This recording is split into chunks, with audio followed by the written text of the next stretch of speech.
welcome to another episode of the Unhighlights. Let's move forward to our top 5 news and do not miss on a special segment on We Love Muhammad.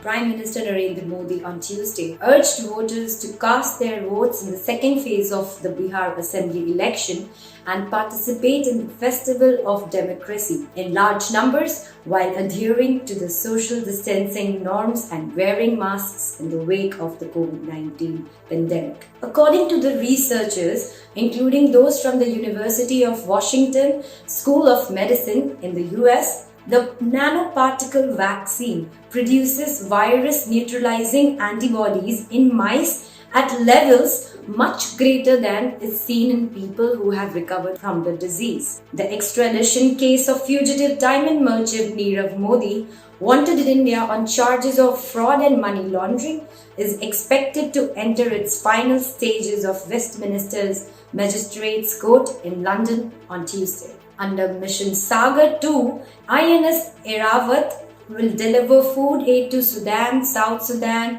Djibouti and Eritrea amid the COVID-19 pandemic. INS Airawat reached Sudan on November 2nd with 100 tons of food aid as a part of Mission Sagar 2. The Supreme Court on Monday would hear a plea by journalist Arnab Goswami on November 6th. Goswami has challenged the show cause notice by Maharashtra Legislative Assembly for initiation of breach of privilege motion against him for reportage related to the case of actor Sushant Singh Rajput's death. I am Farkhanda and you're watching TNS. The French president is under attack from many leaders and citizens of Muslim countries following the comments he made about Islam and secularism. France has a long and complex relationship with Islam and its 5 million Muslim citizens, about 9% of its population. Back to the unhighlight of the day. This horrendous event started on October 16 when an 18-year-old Chechen refugee in France beheaded school teacher Samuel Paty.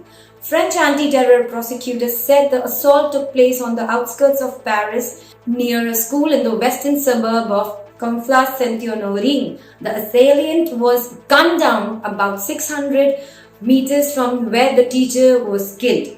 After he did not follow police orders and put down his knife and behaved in a threatening manner, the police said. The attack has provoked global condemnation.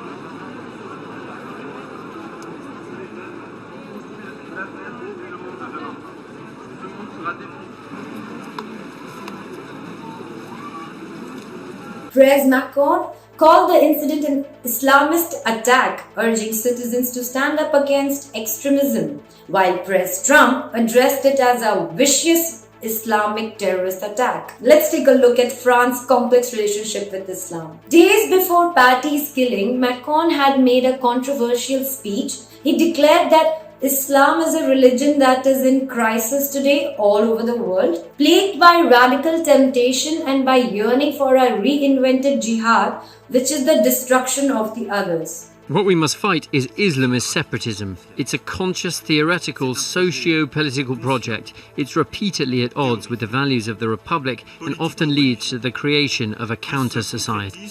But little did President Macron know that the repercussions would be massive, which calls to boycott of French products in the Muslim world. Citizens in multiple Muslim countries have called on world to boycott French products, which has been trending on social media across Qatar, Egypt, Kuwait, Pakistan, Jordan, Algeria, Saudi Arabia and Turkey. The hashtag We Love Muhammad has been trending on Twitter and Facebook for past 2 weeks now. Turkish President Erdogan lashed on Macron, said he had mental illness and problem with Islam. On contrary, Emirati minister defended publishing the controversial cartoons of Prophet Muhammad. The intense boycott campaigns of French products across the Arab and Muslim world forced Macron to tone down and acknowledge the feelings of Muslims over the cartoons. He also added, "I will always defend in my country the freedom to speak, to write, to think and to draw."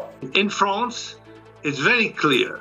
We have freedom of speech, freedom of religion, freedom of conscience. If somebody is Muslim and he wants to quit and to become a Christian or a Jew, no problem, okay? Religion and politics should be separated. There is an intriguing political angle too. Fawaz Gergis, Middle Eastern politics professor at the London School of Economics, said that both sides are using SPAF for domestic reasons, while Macron is trying to impress his critiques since he faces presidential elections in 18 months from now. President Erdogan is trying to establish his leadership in the Islamic world. Some critiques have maintained that his sudden shift to neoconservatism competed with his political rival and far-right leader Marine Le Pen. The French government also meanwhile is working on a bill to address Islamist radicalism in the country with the highest Muslim population in the Western Europe. This was the second terrorism-related incident in France in the past month. Prophet Muhammad, peace be upon him, is deeply revered by Muslims, and any kind of visual depiction is forbidden in Islam. The caricatures in questions are seen by them as offensive and Islamophobic because they are perceived to link Islam with terrorism. You can share your views in the comment section. Be a responsible citizen. Send us any information which you think needs immediate attention on this given email address. Unleash the power of citizen journalism. Raise your voice. Be the voice of the unheard. That's all for today. We will meet you again in the next episode. Till then, keep watching the Newsstand Unhighlights. Do not forget to like, share and subscribe to the Newsstand. And you can also visit our website for more detailed news. You can find the links in the description. Stay home, stay safe. See you tomorrow.